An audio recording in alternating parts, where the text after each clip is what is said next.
Horehound is what we're going to be talking about today. That is a plant. It isn't a dog, even though it's got hound in the name. I really don't know why. So first we're going to be talking about the healing properties of Horehound. It's in the mint family and has been valued for centuries for its respiratory, digestive, and anti-inflammatory benefits. The key physical healing properties are respiratory support, traditionally used to ease coughs, soothe airway irritation, and expel phlegm, colds, sore throats, and bronchitis, chest congestion and cough, and bronchial spasms. Its compounds such as marubin, and flavonoids have antioxidant and anti-inflammatory effects that may protect lung tissue and reduce respiratory discomfort. Anti-inflammatory may also help reduce inflammation in joints, blood vessels, and the respiratory tract, potentially easing arthritis pain and improving circulation and reducing heart strain. Digestive aid acts as a mild expectorant and antispasmodic, something like that, helping with digestion, relieving cramps, and stimulating appetite. Cholesterol support. Some studies suggest white horehound extract may help lower LDL, the bad cholesterol, potentially reducing cardiovascular risks.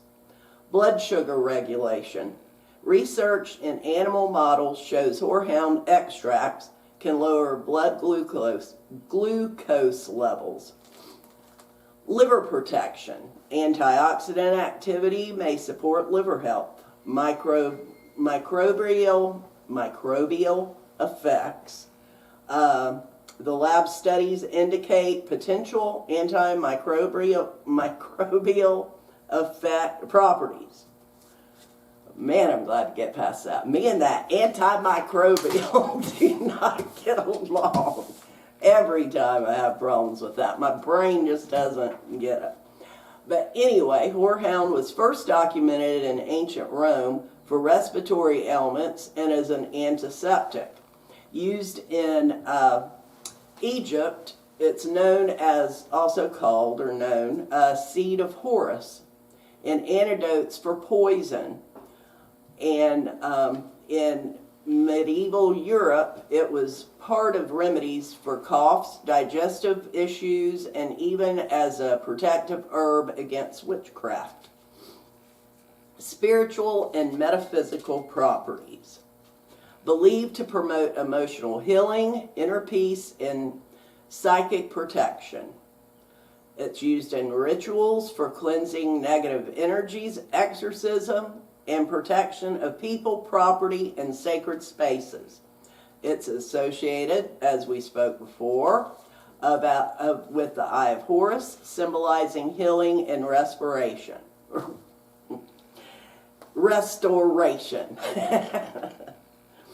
And preparation and use. Horehound is often made into teas, syrups, extracts, or supplements. A tea of fresh or dried leaves can be consumed for cough relief or digestive supports. It is important to note that horehound is not approved as a cough medicine in the U.S. due to its insufficient evidence, though it is used in Europe as a cough medicine. Now, you need to avoid during pregnancy and breastfeeding and consult a healthcare provider if you have chronic conditions or take medications, as it may interact with certain drugs. In summary, horehound offers a blend of physical healing benefits from respiratory and digestive support to anti-inflammatory metabolic effects and a rich spiritual tradition of protection and healing. To make the tea, and I do have it in here, but I'm going to tell you now, you can make Horehound candy out of these. In fact, have you ever seen the little rack in certain stores that's old-fashioned candy? Most of the time you're always going to have Horehound candy in that. And I've always loved the taste of it. They say it's in the mint family, but it kind of tastes a cross between licorice and root beer to me. And I just like the taste of it. And so making a tea, you will want to use 1 to 2 teaspoons of dried Horehound, and then 250 milliliter of hot water. So I'm saying a cup, basically a cup. And then steep covered for 10 to 12 minutes, then strain. You can sweeten it with honey, maple syrup, lemon to balance the bitterness, but it's really not that bitter to me. And drink, maybe that's because I'm eating candy whenever I have it. Drink up to 3 times daily for short-term use.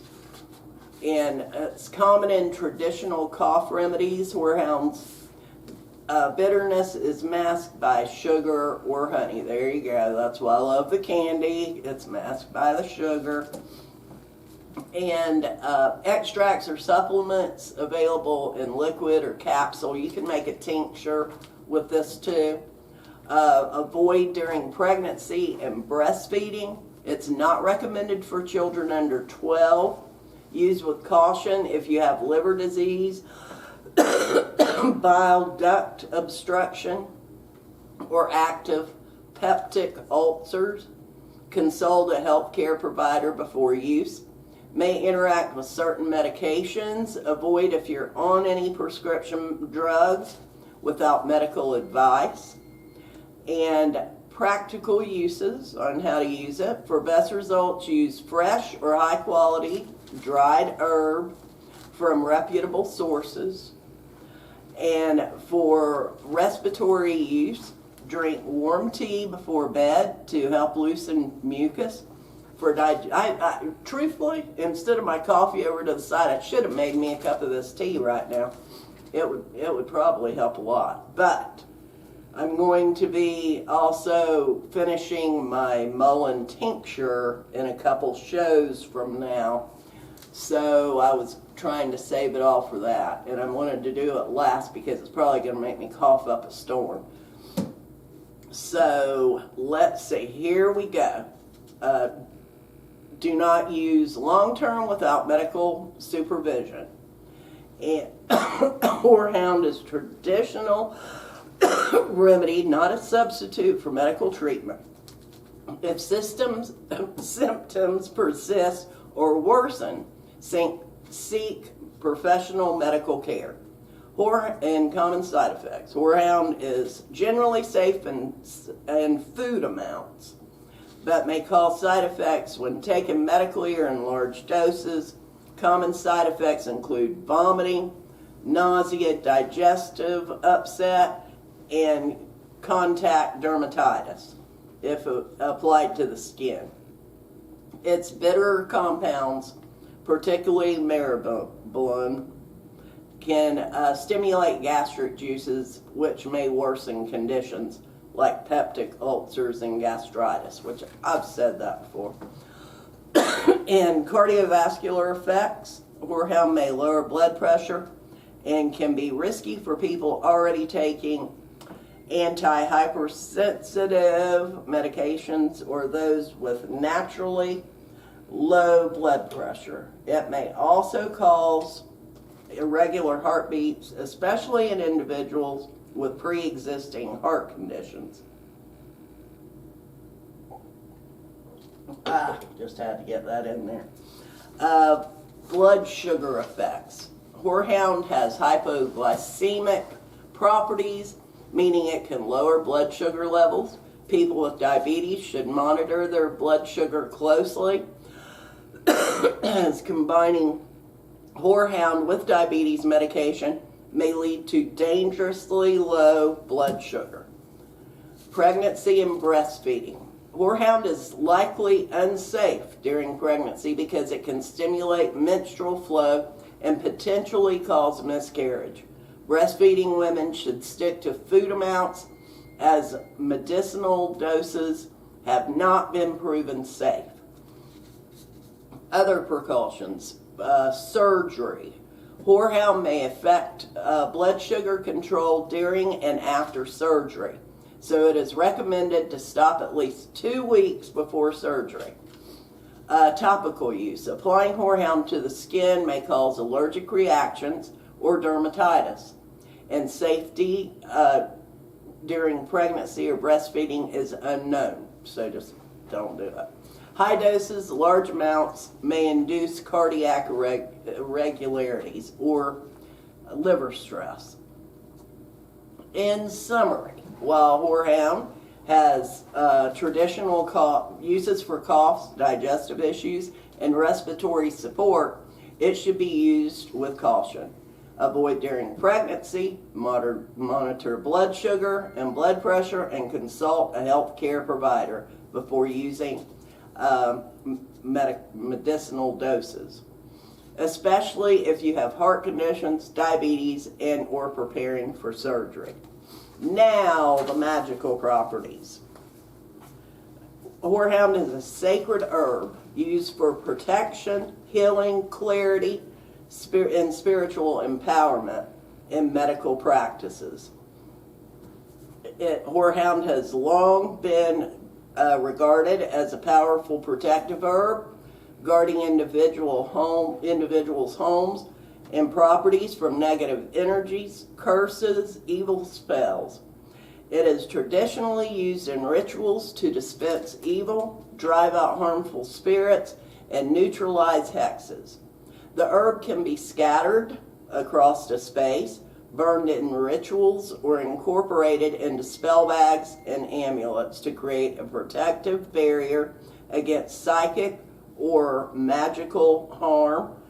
Its historical association with the Eye of Horus symbolizes protection, health, and restoration. And magically, Horehound is linked to ritual healing and the restoration of balance. It is used to support physical and emotional healing, often in conjunction with meditation or prayer. The herb's bitter energy is believed to calm the heart, aid digestion, promote respiratory health, reflecting its historical use as a remedy for coughs, asthma, and bronchitis. In magical practice, it can be used to enhance vitality and cleanse negative influences, mental clarity, and insight. Horehound is associated with mental clarity and insight and understanding of reality. It helps practitioners see situations clearly, avoid deception, and gain wisdom in decision making.